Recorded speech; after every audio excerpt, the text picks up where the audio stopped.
एक हमें आवारा कहना कोई बड़ा इल्जाम नहीं। जी, जी। दुनिया वाले दिल वालों को जाने क्या-क्या कहते जी, हैं। जी।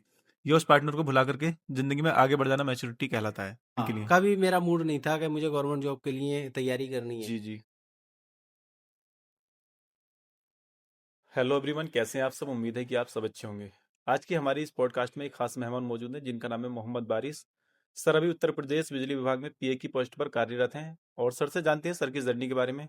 तो सर सबसे पहले हमारी पॉडकास्ट में आपका बहुत बहुत स्वागत है। Thank you sir. तो सर सबसे पहले हमारी ऑडियंस को अपनी जर्नी के बारे में थोड़ा सा बताएं। सर, हमारा जो स्टेनो का सफ़र रहा है, जी। वो जो मेरा नज़रिया है, मैं तो यही कह सकता हूँ अनएक्सपेक्टेड था। जी। क्योंकि अच्छा, आपका मूड नहीं था गवर्नमेंट के हाँ, लिए? कभी मेरा मूड नहीं था कि मुझे गवर्नमेंट जॉब के लिए तैयारी करनी है। जी, जी। और उसका एक बड़ा रीज़न यही था कि हम जैसा कि मतलब गाँव से बिलॉन्ग करते हैं, जी। तो एक र्यूमर्स रहता है कि इतनी भीड़ है और बिना रिश्वत के जॉब नहीं लगती है, सरकारी जॉब हाँ, नहीं ऐसा एक लगती है। भ्रम सा रहता हाँ, है, ये एक भ्रम रहता है क्लियर। खास तौर से गांव के लोगों को। हाँ, खास करके गाँव के लोगों जी। में। तो हम आईटी सेक्टर में काम करते थे। जी। आईटी सेक्टर में जो हम जॉब करते थे, उसमें हमारे पास काफ़ी टाइम रहता था, क्योंकि जी। हमारा फील्ड का काम था। कभी सप्ताह में 1 दिन जाना है, कभी 2 दिन जाना है। जी। इससे ज़्यादा नहीं रहता था, और कभी जाना भी होता था, तो हम लगभग 2 बजे तक, 3 बजे तक वापस आ जाते थे। जी। हम 3 दोस्त दुकान पे बैठे हुए थे। हमारे एक दोस्त की दुकान थी, जी। किराना स्टोर। वहाँ बैठे हुए थे, तो हमने आपस में बात किया कि एक रिजल्ट आया था उस टाइम पे, एसएससी स्टेनो का। जी। उसमें हमारे दोस्त की फूफी के बेटे का सिलेक्शन हुआ था। अच्छा, आपके सर्कल में। हाँ, हमारे जी। सर्कल में। तब उन्होंने कहा था कि यार, हमारे फूफी के बेटे का सिलेक्शन हो गया है बिना किसी रिश्वत के। जी। हमारे पास चूंकि टाइम था, हम प्राइवेट जॉब करते थे, जी। और फाइनेंशियल भी सही था, क्योंकि उससे पैसा आ जाता था, जी। तो घर वालों को भी कोई इतना प्रेशर नहीं था कि क्या करना है क्या नहीं करना हुँ, है। हमने वहीं पे बैठ के प्लानिंग की हुँ। कि हमें कल से कोई कोचिंग सेंटर ज्वाइन करना है। हमने भोजपुर में कोचिंग सेंटर ज्वाइन किया। जी। तैयारी करते हुए कुछ दिन के बाद वो बंद हो गया। उसके बाद में एक कोचिंग सेंटर हमने धारक नगली ज्वाइन किया। हुँ, अनफॉर्चुनेटली वो भी बंद हो गया। हुँ। लेकिन वहाँ हमें भाग्य से एक टीचर दुष्यंत सर से हमारी मुलाकात हो गई, जिन्होंने हमें इनवाइट किया ठाकुर द्वारा के लिए। जी। वहाँ हमने उनकी कोचिंग पे स्टडी स्टार्ट की, हुँ। स्टेनो के लिए। स्टेनो के लिए तैयारी करते हुए वहाँ भी कुछ चीज़ें बिगड़ने लगीं। तो सर पहले से और मूड था स्टेनो का या कुछ और मूड था? नहीं, कोई मूड नहीं था हमारा, क्योंकि हमारा मूड तो यही था, प्राइवेट सेक्टर में जॉब करनी है, जी। जिसके लिए हमने 2 कोर्स कर रखे थे हुँ, आईटी सेक्टर में। जब हम वहाँ थे ठाकुर द्वारा, हुँ। दुष्यंत सर के पास, उनके पास से चीज़ें फिर, मतलब उनमें पार्टनर्स में चीज़ें बिगड़ने लग गई। तो क्या होता है कि कोचिंग वाले पार्टनर्स में जब चीज़ें डिस्टर्ब होती हैं, तो स्टडी खराब होती है बच्चों की। बच्चों की और हमें ये दिखने लगा कि स्टडी हमारी खराब खराब होने लगी। होने लगी है। हुँ, फिर हमने दूसरा कोई कोचिंग सेंटर तलाश देखना किया। स्टार्ट किया, हुँ, क्योंकि हमें इंग्लिश पढ़ने की ज़्यादा ज़रूरत थी। जी। बाकी चीज़ें तो हम सेल्फ स्टडी से कवर कर लेते, जी, जी। लेकिन इंग्लिश के लिए हमें ज़रूरत थी एक टीचर की। एक टीचर की। क्योंकि हम हिंदी मीडियम से आते थे, जी, और हिंदी मीडियम से आने वाले ऑलमोस्ट बच्चों की इंग्लिश वीक होती वीक है। ही होती है। तब हमें अजीम सर के बारे में जानकारी मिली। हुँ, हमने फिर ये जानकारी ली कि उनका कब बैच कब लगना है, हुँ। न्यू बैच कब लगना है। जी। तो हमने अपने दोस्त को बताया जानकारी लेके कि इस तरह से एक अजीम सर हैं, जी। हिंदी मीडियम के बच्चों के लिए अच्छी इंग्लिश पढ़ाते हैं, हुँ, एक बार आप उनका ट्रायल लेके देख लो। चूँकि हम घर थे, जी। हम ले नहीं पा रहे थे उनका कोचिंग ट्रायल। हमारे दोस्त ने उनका कोचिंग ट्रायल लिया, और शाम को फ़ोन करके हमें बोला कि जिस तरह की कोचिंग की हम तलाश कर रहे थे, संभवतः मिल गई है। हाँ, मिल गई है। हुँ, तब हमने अजीम सर के पास में कोचिंग करते हुए एग्ज़ाम क्रैक किया। जी। चूँकि हमारे 2 एग्ज़ाम पहले क्रैक हो गए थे। अच्छा, 2 मतलब एग्ज़ाम इस वाले हमारे, पद से आने से पहले। हाँ, इस यूपीपीसीएल स्टेनो से पहले जी, 2 पद के लिए हमारा चयन हो एग्ज़ाम गया था। एग्ज़ाम क्वालीफाई हो गया जी, था। जी। लेकिन अनफॉर्चुनेटली हमारा उसमें फाइनल तक नहीं हो पाया। फाइनल तक नहीं हो पाया, स्किल के कारण। जी। क्योंकि हमारा स्किल तब, क जब एग्ज़ाम क्वालिफाई हुए थे वो, जी। तब प्रिपेयर नहीं था पूरा। हुँ। जब हमारा एग्ज़ाम यूपीपीसीएल स्टेनो के लिए क्लियर हो गया, तब हमने अपना रिटिन को साइड करते हुए स्किल की तरफ ध्यान दिया। जी। और परवेश सर ठाकुर द्वारा के एक फेमस टीचर हैं जी। शॉर्टहैंड के, स्किल के मेरे नज़रिए से जी। स्किल कराने के लिए हमने उनसे संपर्क किया। उन्होंने कहा आपके नंबर अच्छे हैं और आप मेरे पास आइए, मैं कराऊंगा आपको। जी। उन्होंने हमें कॉन्फिडेंस दिया। और अच्छा सर, जैसे कि आपने जो पीसीएल का जो पीए के पद के लिए रिटन क्वालीफाई किया था, उसके बीच में आपको स्किल के लिए कितना टाइम मिला? उसके स्किल के लिए हमें लगभग 2-2.5 महीना मिले थे, क्योंकि अच्छा। हम पहले से स्किल कर रहे थे इसलिए कर सेल्फ पाए। सेल्फ कर रहे थे। हाँ, सेल्फ सेल्फ कर रहे थे। जब हमारा पहला रिजल्ट आया था, हमारे जी। नंबर अच्छे थे, तभी से हमने परवेश सर के पास में शॉर्टहैंड करना जी। स्टार्ट कर दी थी। तो सर परवेश सर से आपको कैसी सपोर्ट मिली? परवेश सर बच्चों के लिए काफ़ी सपोर्टिव टीचर हैं जी। और बहुत मेहनत कराते हैं। जी। और खास करके जिन बच्चों के नंबर अच्छे होते हैं, जी। जी। उनके लिए तो जी तोड़ मेहनत कराते हैं। जी। क्या कहना चाहेंगे उनके लिए आप? उनके लिए बस इतना ही कहना है कि देखिए, 70% किसी भी इंसान का किसी भी क्षेत्र में, किसी भी फील्ड जी। में जी। सक्सेस के लिए लक होता है। जी।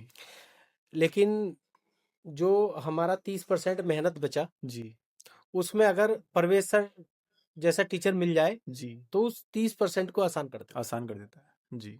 तो सर आपका जो स्किल रहता था कितने घंटे का रहता था वहाँ पर? है। हमारा स्किल रहता था, 2 घंटे की क्लास हमारी रहती जी। थी। तो आपको 2 घंटे की क्लास थी और 2.5 महीने का टाइम था हाँ, दो स्किल के घंटे लिए। 2 घंटे की क्लास थी, 2.5 महीने का टाइम था। जी। लेकिन उससे पहले परवेश सर ने हमें पढ़ाना स्टार्ट कर दिया जी। था, जी। क्योंकि हमने पहले रिजल्ट से मतलब कह सकते हैं कि जो आपका स्किल का जो बेस था हम वो रेडी था। हमारा हमारा जब एग्जाम हुआ था और हुँ। हमने आंसर की में नंबर मिला के ही हमने शॉर्टहैंड करना जी। स्टार्ट कर दी थी। जी। क्योंकि कोई भी एग्जाम जब कोई भी एस्पिरेंट दे के आता है जी। और संस्था द्वारा कंडक्ट कराया जाता है, जी। जी। तो एग्जाम करके उसे दूसरे दिन ये मालूम हो जाता है हुँ। कि मेरा नंबर इस एग्जाम में आना है, आना है नहीं या आना है, और अगर आना है तो मैं कहाँ तक इस एग्जाम में आगे पहुँचूँगा। पहुंच पाऊंगा। जी।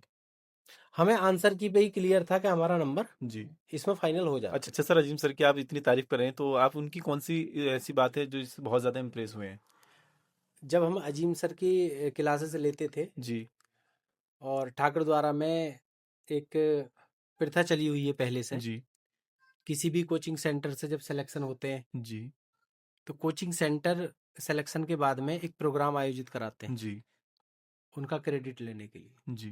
कि ये सिलेक्शन हमने कराए। जी। जी।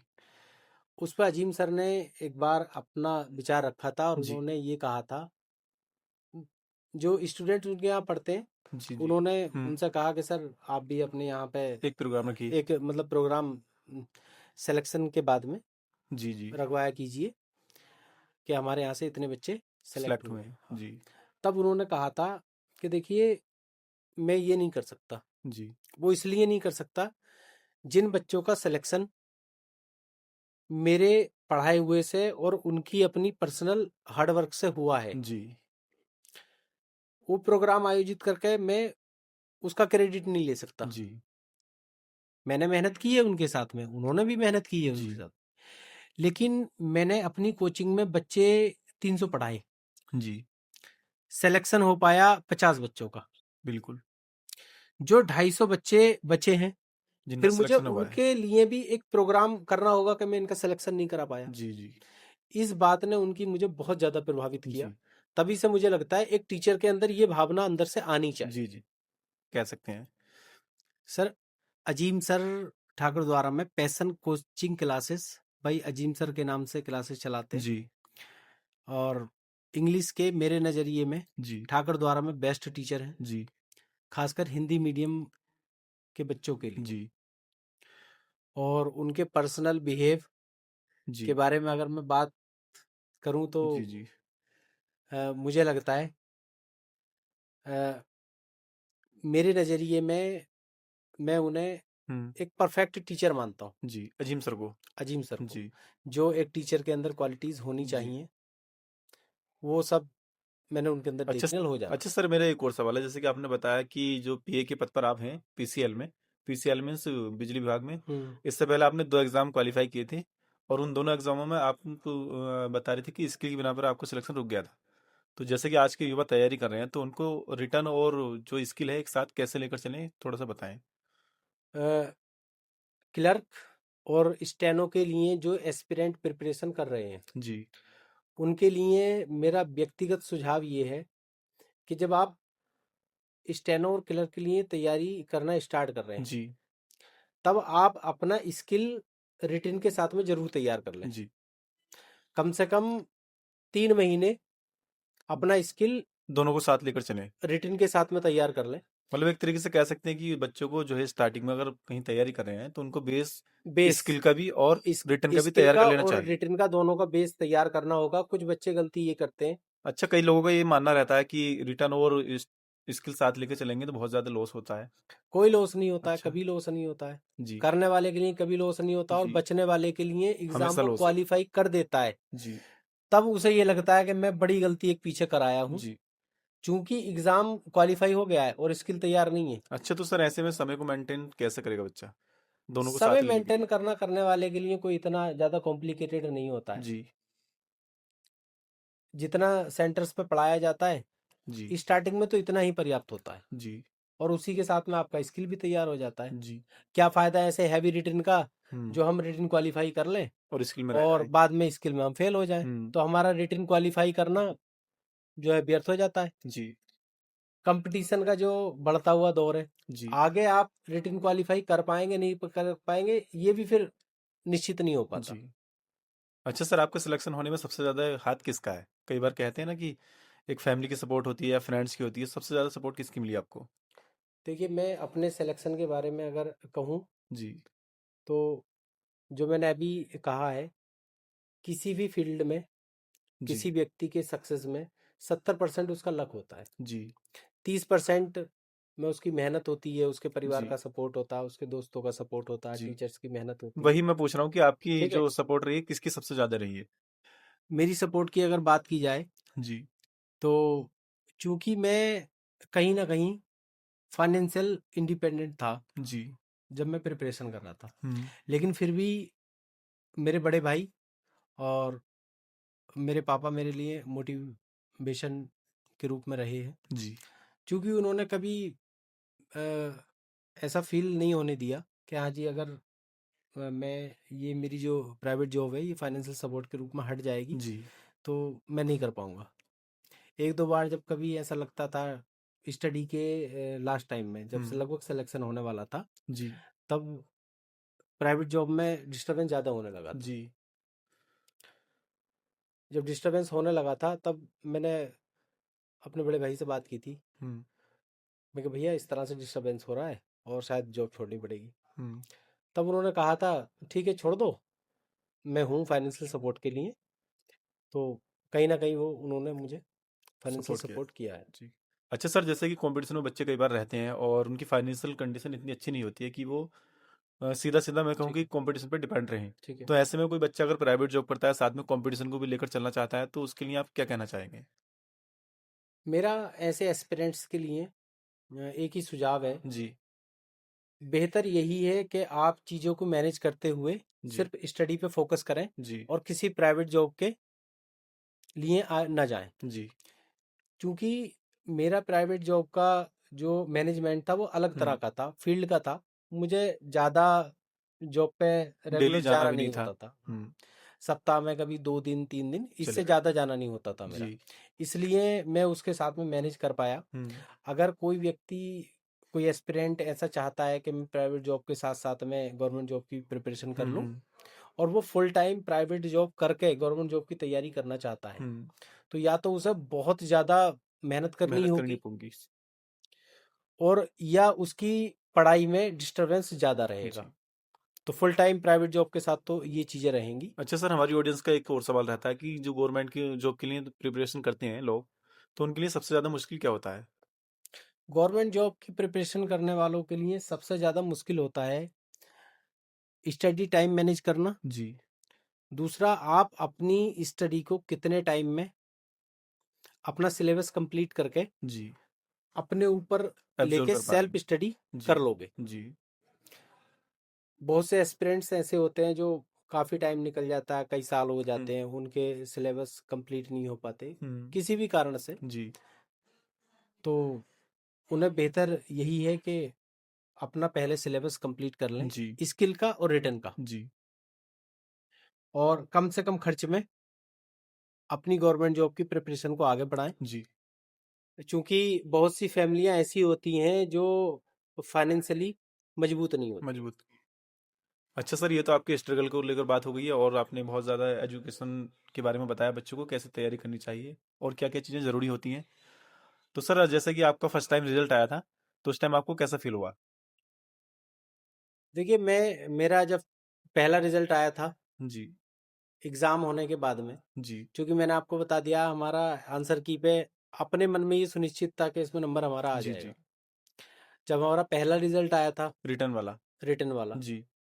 तब हम सफ़र में थे। जी।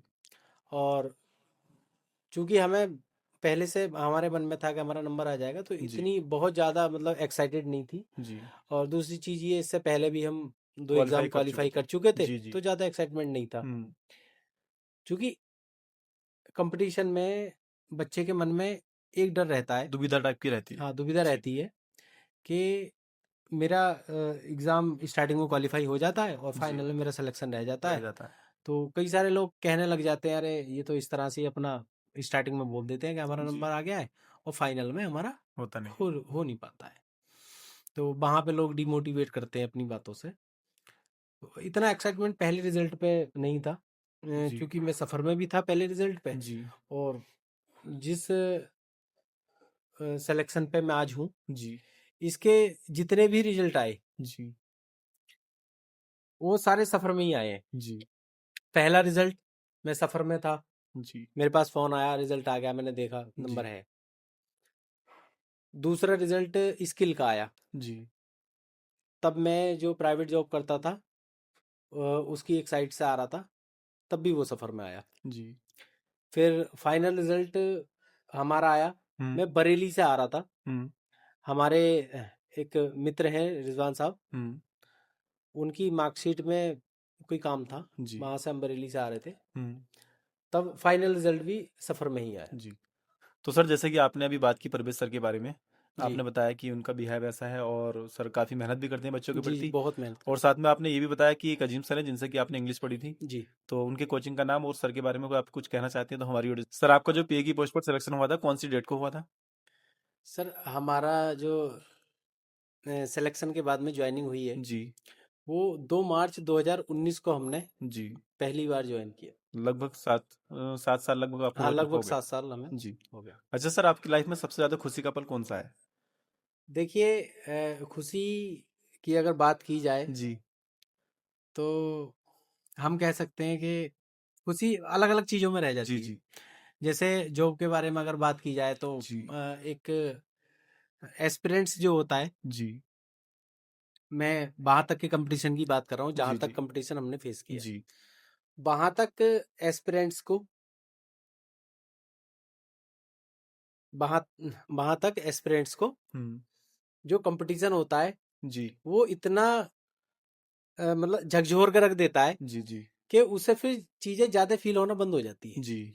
बस उसके मन को ये सेटिस्फाइड होता है कि मेरा सिलेक्शन हो गया है, और जो मेरी फैमिली की उम्मीद थी वो मैंने, मतलब लिमिटेड थिंकिंग हो हाँ, जाती है। लिमिटेड थिंकिंग हो जी। जाती है। कोई ज़्यादा एक ऐसा होता है ना कि मतलब कोई अनमैच्योर जी। जी। एस्पिरेंट बहुत ज़्यादा खुशी मनाता है, वो जी। जी। वाली चीज़ें ज़्यादा रह नहीं जाती हैं। जी। अच्छा, ये बात हुई सिलेक्शन को लेकर के। जी। और खुशी तो पर्सनल लाइफ के बारे में। पर्सनल लाइफ में अगर खुशी की बात की जाए, जी। तो इतना है, कुछ लोग हमारी ज़िंदगी में ऐसे होते हैं जिन्हें जी। हम खुश देखना चाहते हैं, जी। और अनफॉर्चुनेटली वो हमारे सामने खुश नहीं हो पाते। जी। जी। मतलब हम उन्हें देख नहीं पाते। जी। वो अनफॉर्चुनेटली कहीं और जाकर रहने लग जाते हैं, जी। या हमारी लाइफ से उनका अस्तित्व तो नहीं जाता है जी। जी। वो चले मूल जाते रूप हैं। से, जी। लेकिन वो चले जाते हैं। जी। तो कई बार खुशी हो जाती है कि इतना सोच के कि वो खुश है तो भाई हम खुश हम हैं। भी खुश हैं। हाँ। अच्छा सर, सबसे ज्यादा दुख जो जो होता है आदमी की लाइफ में, मैं कहूँ अनहैप्पी, वो लम्हा कौन सा रहा आपका? देखिए, मैं इस पे ज़्यादा पर्सनल तो बात नहीं करूँगा, जी। लेकिन इतना ज़रूर कहूँगा कि जो दुख होता है किसी भी इंसान के लिए, जी। और ख़ास करके इमोशनल लोगों के लिए दुख जी। ये जी। होता है कि जिनके साथ में वो जीना चाहते हैं, जी। जिनके साथ में रहना चाहते हैं, जी। जी। वो कोई लाइफ पार्टनर भी हो सकता है, कोई दोस्त भी हो सकता है, जी।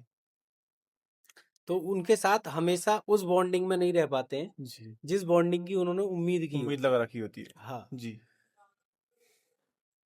और फिर कुछ परिस्थितियां ऐसी आती हैं हम्म। जब हमें उन्हें जाने देना होता है, जी। तो कहीं ना कहीं वो दुख का लम्हा होता है। तो सर इस लम्हे को कैसे मेंटेन करते हैं बीच में? देखिए, मैच्योरिटी ही मेंटेन कराती जी। है। नहीं सर, इसमें अगर जब दिलों की बात होती है तो मैच्योरिटी एक साइड हो जाती है। नहीं, एक्चुअल में जब जी। कोई व्यक्ति के अंदर अगर मैच्योरिटी होती है तो जी। जी। किसी भी परिस्थिति में हो, जी। मैच्योरिटी कहीं ना कहीं काम करती जी। है। अच्छा सर, जैसे कि आप ऑफिस वगैरह में काम करते हैं, व्यक्तिगत लोगों से आपकी बात होती है, कई लोग आपके पास आते होंगे सॉल्यूशन लेने के लिए। जी। तो आपकी व्यक्तिगत लोगों के लिए जो एक विचारधारा रहती है कई बार कि हमारी जॉब लग जाएगी तो हम लोगों के साथ ऐसा करेंगे, हम्म। इतना अच्छा बर्ताव करेंगे, तो इस सब पर आपकी क्या राय है? देखिए, जन सेवा के लिए जी। जो मेरा विचार है, जी। और जैसा कि किसी भी राज्य या केंद्र सेवक के लिए होना जी। जी। चाहिए, जी। वो इस प्रकार होना चाहिए कि हमारी वजह से, जी। हमारी पोस्ट की वजह से जी। किसी भी इंसान के लिए आसानी हो जाए सामने वाले किसी को। भी काम में। जी। अगर कोई व्यक्ति आपके पास जानकारी के लिए आता है जी। तो उसे स्ट्रेट फॉरवर्ड जो भी चीज़ें हैं जी। क्लियर बता दी जाए। सीधी सीधी। और बेहतर यही है कि अगर आप अपना कॉन्टैक्ट नंबर भी उसको उसको दे दे दें। दें, जी। क्योंकि लोग दूर दराज से आते हैं जी। और उनका ट्रैवल में प्रॉब्लम हो जाता है। जी। जी। तो बेहतर यही है कि आप एक बार चीज़ें स्ट्रेट फॉरवर्ड बता दें, जी।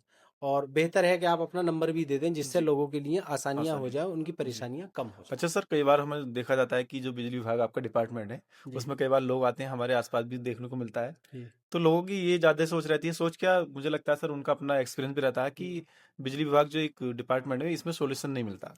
देखिए, इसके बारे में आप क्या कहना चाहेंगे? देखिए इसके बारे में मैं ये कहना चाहूँगा, जी। कहीं ना कहीं लोगों में जागरूकता की कमी है। जी।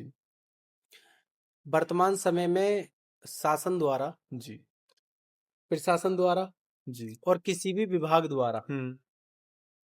ऑनलाइन के माध्यम से जी। किसी भी सॉल्यूशन, किसी भी प्रॉब्लम के सॉल्यूशन के अवेलेबल लिए है। इतने सोर्स दे दिए गए हैं जी। कि आप ऑनलाइन माध्यम से अपना कोई हम्म। भी वर्क करा सकते हैं। हम्म। उसमें कोई प्रॉब्लम नहीं आनी है, लेकिन जरूरी है कि जागरूकता होनी चाहिए। जी। और जागरूकता तब होगी जब हम किसी चीज के लिए जानकारी लें। तो सर आपकी बात ठीक है जागरूकता की, लेकिन कई लोग ऐसे होते हैं कि जैसे हमारे पेरेंट्स होते हैं, पढ़े लिखे नहीं है, लेकिन उन पर बहुत ज़्यादा जिम्मेदारी है, आपके पास जाते हैं तो उनको कई बार ये चीज़ें फेस करनी होती हैं कि कल आना परसों आना, वो सारी चीज़ें इनको कैसे मेंटेन किया जा सकता है? देखो, इन्हें इस तरह से मेंटेन किया जा सकता है जी। कि जब आप किसी भी व्यक्ति के पास जा रहे हैं जो हमारे विभाग से संबंधित है, जी। उससे इस तरह से बात की जाए, हमारा ये वर्क है हम्म। और ये वर्क कितने टाइम में किस तरह से हो जाएगा, जी। हमें ज़्यादा परेशानी ना हो, इस हम्म। तरह का आप हमें कोई सॉल्यूशन हम्म। बता दीजिए। बेहतर हो सके तो आप अपना नंबर दे दीजिए, जी। क्योंकि हमारे विभाग के हर अधिकारी, हर कर्मचारी के पास हम्म। में विभागीय सिम होता है, उसका जी। नंबर होता है, जी। उस पर उसको कॉल उठाना अनिवार्य होता है। जी। जब कंज्यूमर को ज़्यादा जानकारी नहीं है, पढ़ा हम्म। लिखा नहीं है, हम्म। तो वो उस नंबर के थ्रू अपना काम कर सकता अच्छा सर, आपने हमारी पॉडकास्ट में समय दिया और काफ़ी अच्छा लगा आपसे बात करके। है। Thank you. तो सर हमने ओवरऑल बहुत सारी बातें की, जी। आपके ऑफिस के बारे में भी जाना और कंपटीशन में कैसे तैयारी करनी चाहिए ये जी। भी हमने जाना, जी। और हमारी ऑडियंस को भी काफ़ी नॉलेज इस वीडियो से मिलने वाली है। जी। तो सर लास्ट में मैं कहना चाहूँगा, जो इंसान, कई बार हम लोग गुरूर में आ जाते हैं, कई हम्म। बार दूसरों से छोटी छोटी बातों पर लड़ाइयाँ कर लेते हम्म। हैं, तो एक इंसान की जो ज़िंदगी है वो क्या है? इंसान की जिंदगी वास्तविक रूप में कुछ भी नहीं है। जी। आपने बात की घमंड की, जी। तो घमंड तो इंसान को मिटा देता है। वो कई बार आपने भी देखा होगा ना सर, ऐसी चीज़ें रहती घमंड हैं। घमंड मिटा देता है जी, इंसान को। और लाइफ कुछ भी नहीं है, लाइफ जी, के फेज बदलते रहते हैं। जी, कभी कभी लाइफ बहुत ज़्यादा खुशी देती है, कभी कभी लाइफ बहुत ज़्यादा दुख देती है, जी, कभी कभी लाइफ आपको दिखाती है बेबसी क्या होती है। जी, तो लाइफ के बारे में बहुत ज़्यादा प्लानिंग इंसान को नहीं करनी चाहिए, जी, क्योंकि मुझे तो लगता है कि लाइफ प्री प्लान्ड है, जी, और जिस हिसाब से लाइफ प्लान हो रखी है वैसे ही लाइफ वैसी होनी है। चलेगी। जी। जी। अच्छा सर, कई बार हम समाज में ऐसी चीज़ें देखते हैं कि मेरा मन कुछ और करने का होता है या आपका मन ठीक कुछ है। और करने का होता है। ठीक तो है। हम लोग कई बार, जैसे कि सोसाइटी होती है कि फैमिली वाले भी कई बार ये कहते हैं कि ठीक है। ये नहीं करना चाहिए था तुम्हें, लोग हम्म। ऐसा कहते हैं। हम्म। तो इस कंडीशन में आदमी समाज की माने कि अपने मन से फैसले ले जो कि उसके लिए बेहतर हो सके, ऐसे में इंसान को क्या करना चाहिए? इस विषय पर हम इतना कहना चाहेंगे जी, कि जो सामाजिक दबाव होता है, जी, एक्चुअल में होता है, जी, और वो इंसान के डिसीजन बदलवा देता है। जी, लेकिन मेरा पर्सनल अनुभव ये है जी, कि इंसान को जीवन अपनी शर्तों पे जीना चाहिए। हुँ,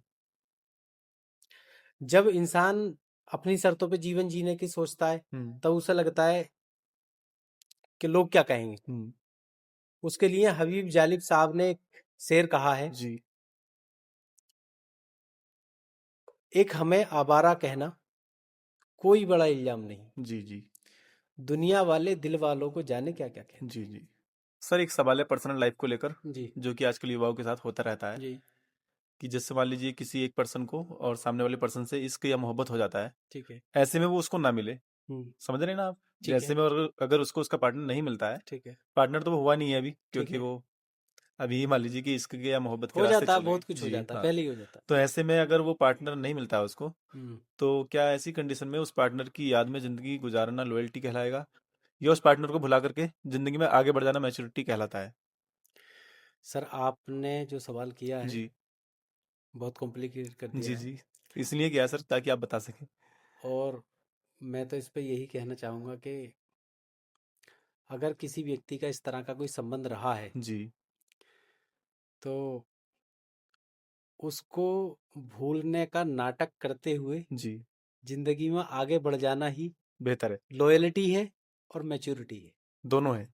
तो तो सर, आपने हमारी इस पॉडकास्ट में अपना कीमती समय दिया, इसके लिए आपका तहे दिल से शुक्रिया।